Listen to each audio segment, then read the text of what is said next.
آپ تو ہر طرح سے ہمیں برباد کر رہے ہیں. برائے مہربانی ریجیکٹ کریں اس کو بس. میں بڑی دل سے خواہش تھی کہ آپ میئر بنتے اور کراچی میں ڈیلیور کرتے, آپ کے ساتھ مل کے ہم کام کرتے. آپ کو پہلے بھی کئی دفعہ ہم نے آفر کی, ہمارے ساتھ مل کے آپ وہاں پہ اسٹے آرڈرز ہوئے میں کراچی ویسٹرن ہائی کورٹ میں. سر ٹیم نہیں بھیجی آپ نے وعدہ کیا تھا ٹیم بھیجے نا سر. یہ جتنا بھی اثر پڑے گا یہ زیادہ تر اس شہری آبادی کے اوپر پڑے گا کہ جو پاکستان کی معیشت چلانے والی آبادی ہے, جو سیلریڈ پرسن ہے, جو چھوٹے چھوٹے کام کرنے والے لوگ ہیں. اس ٹیرف کو مسترد کرتا ہوں. میری بات کو نوٹ کیا جائے کہ عوام اب اس قابل نہیں رہے, ان میں یہ سکت نہیں رہی ہے کہ آپ ان پر مزید بجلی کے بم ماریں. لوگ خودکشیاں کر رہے ہیں, آپ مت ماریے لوگوں کو.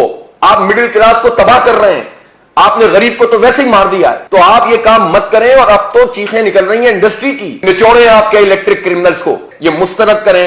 اور میں تو کہتا ہوں پچھلا والا بھی مسترد ہونا چاہیے, اس کے لیے آپ الگ ہیئرنگ کریں. یہ پہلے ہی اوور بلنگ کرتے ہیں, میٹر ان کے تیز چلتے ہیں. نیپرا کے حوالے سے ہر ہیئرنگ میں شریک ہوتے ہیں, اپنے حصے کا کام کرتے ہیں. ہمیں معلوم ہے نیپرا حکومت اور ان کمپنیوں کا, خاص طور پر جیسے کے الیکٹرک ٹائپ کی کمپنیاں ہیں, ان کا ایک شیطانی قسم کا اتحاد ہے پاکستان عوام کے خلاف. لیکن یہ بھی تو آپ مجھے بتائیے نا کہ پاکستان میں کوئی اور پولیٹیکل پارٹی یہ کام کیوں نہیں کرتی؟ کوئی بھی نہیں کرتا. تو یہ سوال پاکستان کے عوام کے لیے بھی ہے کہ ہم جن پارٹیوں کے لیے زندہ باد مردہ باد کرتے ہیں, وہ تو آپ کے کور ایشوز سے اوپر اپنی بنیادی ذمہ داریاں بھی پوری نہیں کرتے.